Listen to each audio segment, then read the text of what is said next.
ये स्टूडेंट्स, आज का हमारा टॉपिक है लॉरेंज फोर्स।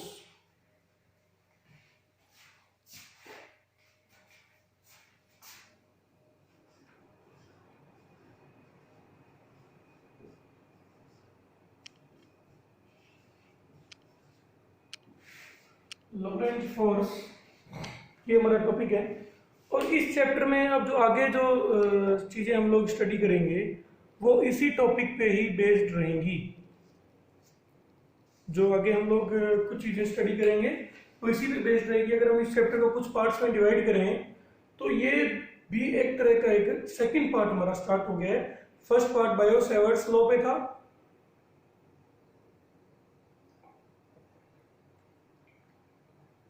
और सेकंड पार्ट हमारा जो है वो लॉरेंज फोर्स पे जो है वो आएगा।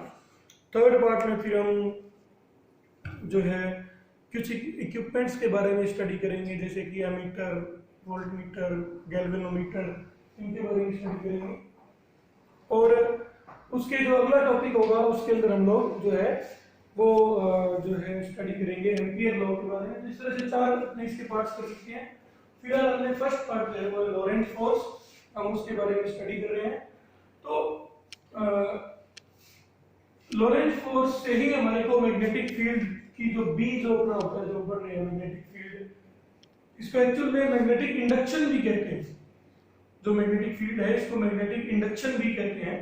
लेकिन जो अभी हम लोग इसकी जो एग्जैक्ट डेफिनेशन हमने स्टडी नहीं की है कि मैग्नेटिक फील्ड क्या होती है, उस फील्ड को भी इसी टॉपिक में ही समझाया गया है। उसकी जो डेफिनेशन इसमें दी गई है। तो इस टॉपिक में क्या है, देखिए कि अगर अपने पास में कोई मैग्नेटिक फील्ड है, मान लो ये मान लो नॉर्थ पोल है और ये किसी बड़े मैग्नेट का साउथ पोल है और इसके बीच में इस तरह से मैग्नेटिक फील्ड जो है वो है।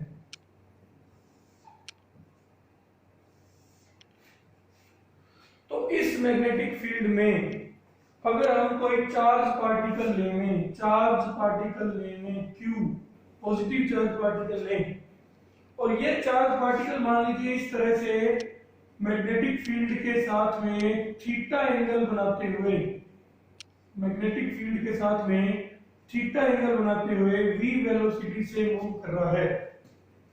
मैग्नेटिक फील्ड की जो डायरेक्शन होती है वो होती है हमेशा north pole to south pole. ठीक है, north pole to south pole होती है। तो हमने एक नॉर्थ पोल लिया, इधर हमने साउथ पोल लिया। हालांकि इसकी तरफ साउथ पोल भी होगा, लेकिन हमने मैग्नेट का नॉर्थ पोल इस तरफ हमने रख दिया, इस तरफ हमने साउथ पोल रख दिया। मैग्नेटिक फील्ड लाइंस जो है वो इस तरह से बनेगी।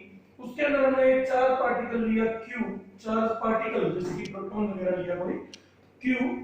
वो चार्ज पार्टिकल मैग्नेटिक फील्ड से, मैग्नेटिक फील्ड की डायरेक्शन ये यहाँ पे, मैग्नेटिक फील्ड से थीटा एंगल बनाते हुए मान लीजिए मूव कर रहा है इस तरफ।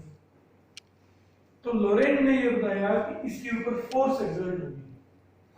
सबसे पहले हम ये देखेंगे कि फोर्स क्यों एक्सर्ट होगी। उसके लिए हम सिंपल सा लॉजिक लगा सकते हैं कि देखो, जब भी कोई चार्ज मूव करता है तो उसके अराउंड मैग्नेटिक फील्ड जनरेट होती है।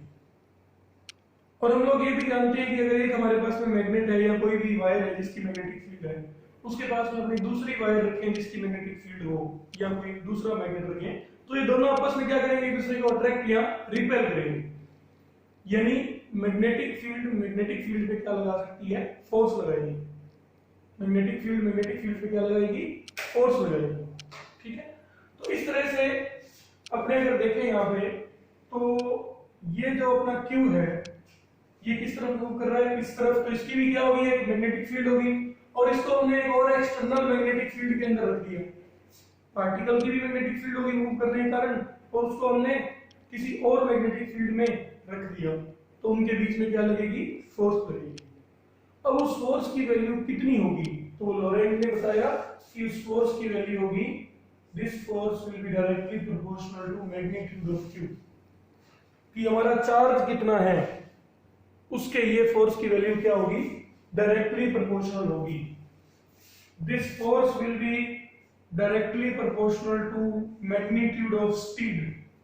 जिस भी स्पीड से वो चल रहा है, वेलोसिटी से चल रहा है, उसका मैग्नीट्यूड कितना है, वैल्यू कितनी है। जितना स्पीडली चलेगा उतनी ज्यादा उस पर फोर्स लगेगी, जितना कम चलेगा उतनी उस पर कम फोर्स लगेगी। ये दो चीज हुई, it is proportional to q and second thing it is proportional to v, f is proportional to b। अगर हम मैग्नेटिक फील्ड की वैल्यू को बढ़ाएंगे, अगर हम मैग्नेटिक फील्ड की वैल्यू को बढ़ाएंगे तो उससे भी हमारी जो फोर्स है वो क्या होगी, इंक्रीज होगी। ठीक है, किस पे, चार्ज पार्टिकल पे। When A charge particle moves in magnetic field, a force exerts on it, a force exerts on it by the magnetic field, and due to which that force, the magnitude of that force, sorry, due to which the magnitude of that force will be proportional to q, will be proportional to v, will be proportional to b, and also this force will be directly proportional to sine of the angle theta। यहाँ पे theta किस चीज के बीच में angle है, यहाँ पे theta magnetic field और वेलोसिटी के बीच में, यानी डायरेक्शन ऑफ मोशन के बीच में एंगल है। ठीक है, so in this case sine theta, that means अगर बॉडी या पार्टिकल मैग्नेटिक फील्ड के 90 डिग्री मूव करता है, सपोज मैग्नेटिक फील्ड इधर है और पार्टिकल ऐसे मूव कर रहा है 90 डिग्री। ठीक है, in that case force maximum होगी। और अगर उसके अलोंग मूव कर रहा है, अगर ये अपनी मैग्नेटिक फील्ड है और पार्टिकल उसके अलोंग चल रहा है, तो मैग्नेटिक फील्ड कितनी होगी, सॉरी मैग्नेटिक फोर्स कितनी होगी, Lorentz force will be zero. Lorentz force जो है वो जीरो होगी उस केस में। तो इसको हम कैसे स्टडी करें, ओवरऑल अगर हम इसको लिखें तो f will be proportional to QVB sin theta, और इसको इक्वल टू में कांस्टेंट नहीं लगाएं, so it will be equal to QVB sin constant जो इसकी वैल्यू 1 ली है इन्होंने, तो f is equal to, Lorentz में इसकी वैल्यू 1 बची, so f will be equal to QVB sin theta.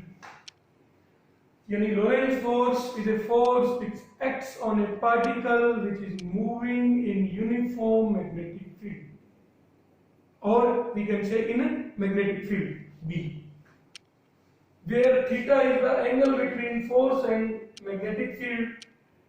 This force depends on q, magnitude of charge, velocity of charge, magnetic field value, and sine of the angle theta. Force will be maximum if particle is moving at an angle theta equal to 90 degree with the magnetic field। अगर theta equal to 90 degree पे वो move कर रहा है तो force कैसी होगी, इसके ऊपर मैक्सिमम फोर्स होगी। ठीक है, यहां से अपने को B की डेफिनेशन दी गई, डिफाइन किसको किया गया, B को, लोरेंट फोर्स के अकॉर्डिंग B को डिफाइन किया गया। जैसे वहां पे तो हमने इलेक्ट्रिक फील्ड को डिफाइन किया कि electric field is equal to force experienced by unit positive charge, E is equal to F upon Q0, it is equal to intensity of electric field। वैसे यहाँ पे intensity of magnetic field, magnetic induction, उसको define कैसे किया गया है उसको अपन देखते हैं। यहाँ से इसके थ्रू उसको बताया गया है। ठीक है, तो इसमें आप लोग नोट कर लीजिए तो कॉपी में जल्दी से।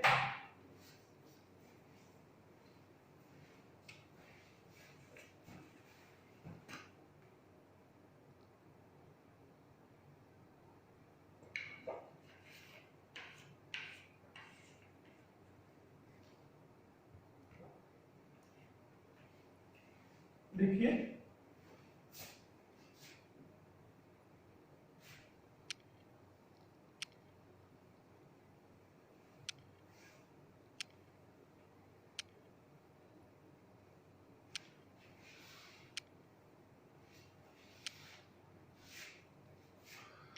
तो इसको डिफाइन कैसे किया, बी को देखिए, F is equal to Q V B sine theta, हमने भी स्टडी किया। F is equal to Q V B sine theta हमने स्टडी किया है। So if Q is equal to 1 coulomb, that means 1 unit, V is equal to 1 meter per second, V is equal to 1 meter per second, theta is equal to 90 degree, theta is equal to 90 degree. Then in this case f will be equal to 1 into b into sin 90 1. So f will be equal to b. F will be equal to b. So magnetic field is defined as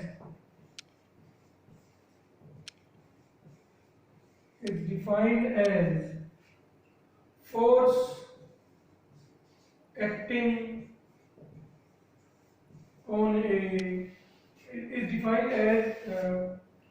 acting on a unit charge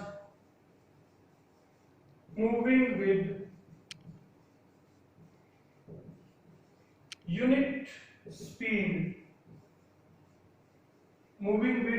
speed at an angle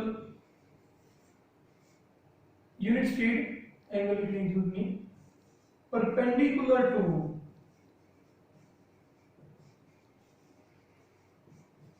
magnetic field.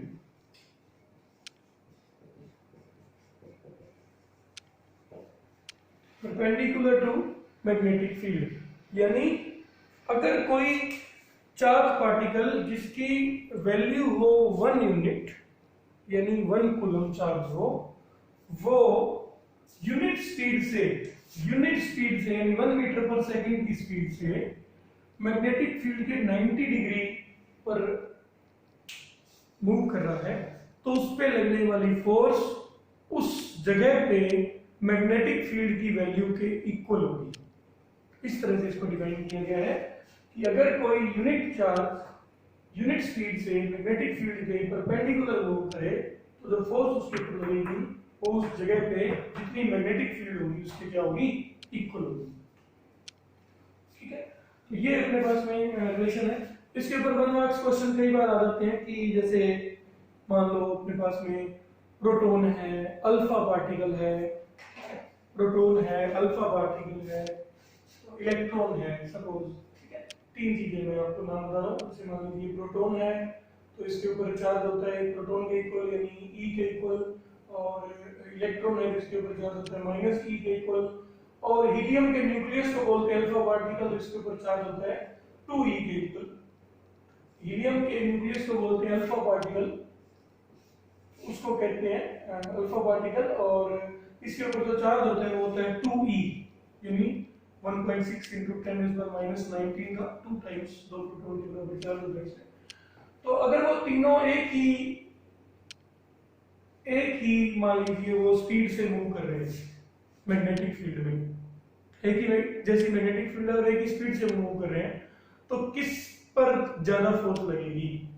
सबके angle भी अगर same है, perpendicular दिए गए हैं मान लीजिए, तो उस केस में जिसके ऊपर चार्ज ज्यादा होगा उसके ऊपर मैग्नेटिक फील्ड ज्यादा लगेगी। तो यहाँ पे सबसे ज्यादा मैग्नेटिक फील्ड किस पे लगेगी? अल्फा पार्टिकल पे लगेगी, जिसके ऊपर चार्ज 2E। अब इस फॉर्मूला को हम लोग कुछ इस तरह से भी लिख सकते हैं, ये डेफिनेशन हमने लिखी।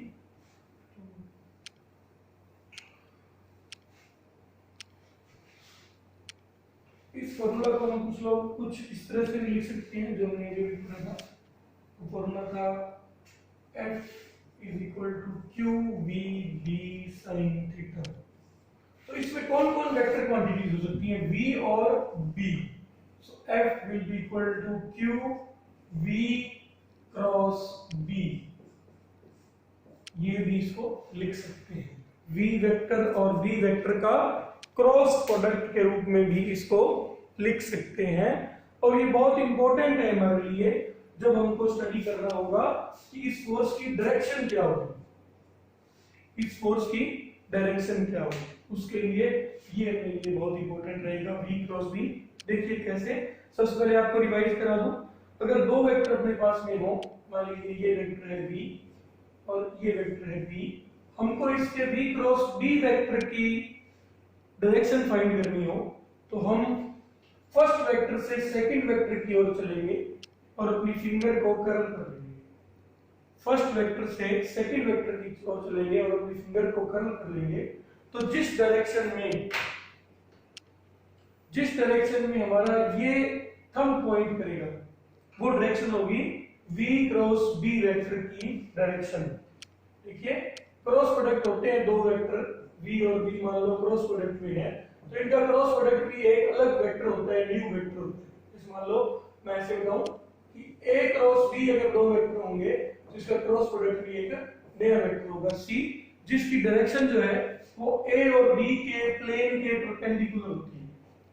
a और b के प्लेन के परपेंडिकुलर होती है और उसकी डायरेक्शन को फाइंड करने के लिए रूल होता है कि आप फर्स्ट वेक्टर से सेकंड वेक्टर चलिए। मैं v क्रॉस b फाइंड करना है, सपोज v इधर है b इधर है, तो इस तरह से चलेंगे तो हमारा जो v क्रॉस b वेक्टर होगा वो कुछ इस तरह से यहाँ पे होगा। जो v क्रॉस b वेक्टर होगा वो कुछ इस तरह से यहाँ पे होगा। ओके, तो इस तरह से हमारे पास में इस प्लेन के जो बोर्ड की प्लेन है इससे क्या होगा, वो परपेंडिकुलर होगा v क्रॉस b।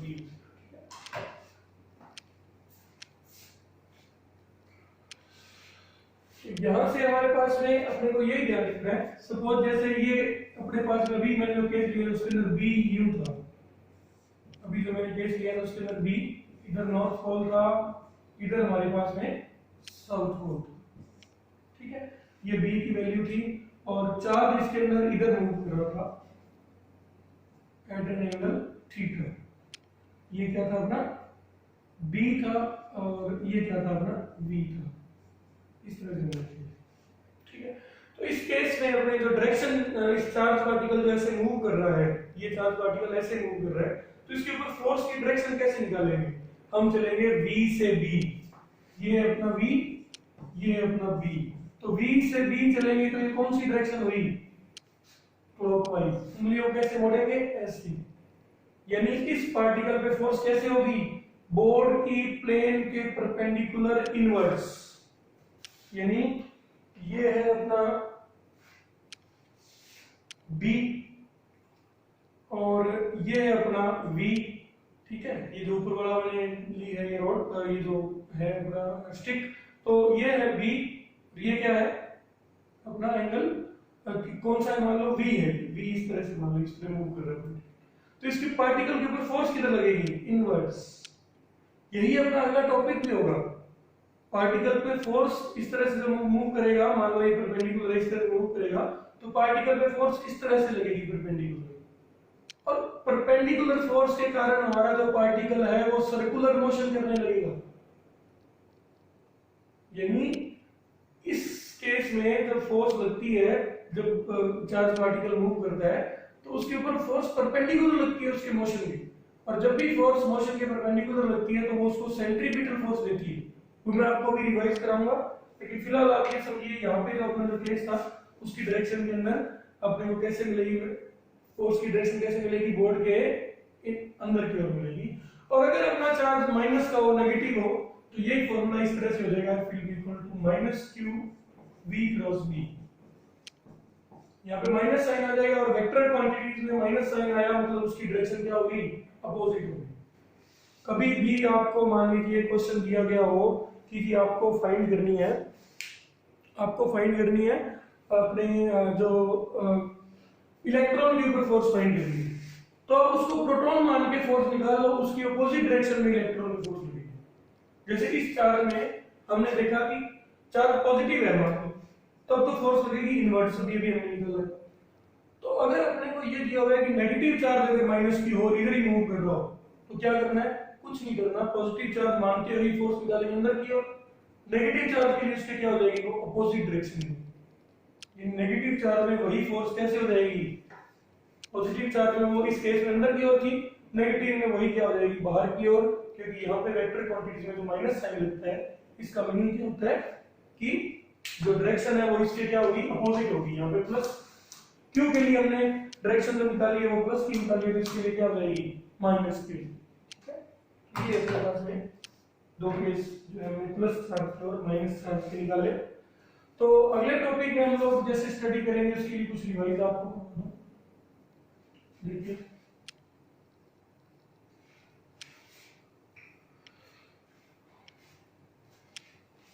अगर कोई भी पार्टिकल है, अगर कोई भी पार्टिकल है वो मान लीजिए इस तरह से स्ट्रेट लाइन में मूव कर रहा है और हमने उसके ऊपर एक कांस्टेंट फोर्स लगानी शुरू कर दी।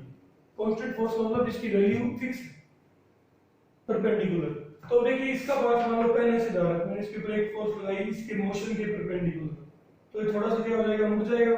जब मुड़ा तब भी मैंने इसके जो इसका नया पाथ है, देखो पहले ऐसे मूव कर रहा है, ठीक है, पहले यहाँ पे फोर्स लगानी शुरू की जिससे इसका पाथ थोड़ा सा चेंज हो गया।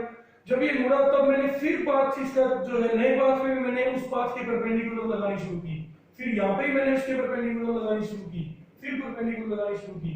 तो इस तरह से देखिए ये हमारा जो है, ये हमारा पार्टिकल है, इस तरह जा रहा है, हमने ऐसे फोर्स लगानी शुरू की, यहाँ पे आया तब भी फोर्स परपेंडिकुलर लग रही है, यहाँ पे आया तब भी फोर्स परपेंडिकुलर लगा रहे हैं, फिर थोड़ा मूव हो जाएगा क्योंकि फोर्स लगातार उसको उसके डायरेक्शन को चेंज कर रही है। तो लगातार हमारी फोर्स है अगर वो परपेंडिकुलर है उसकी डायरेक्शन के, तो ये उसको देगी, उस पार्टिकल को देगी सेंट्रीपिटल फोर्स। यानी ऐसे पार्टिकल का जो मोशन होता है वो हो जाता है कैसा, सर्कुलर। और सर्कुलर के अंदर अपने को कौन सी फोर्स चाहिए होती है, सेंट्रीपिटल फोर्स, जिसकी वैल्यू होनी चाहिए mv²/r।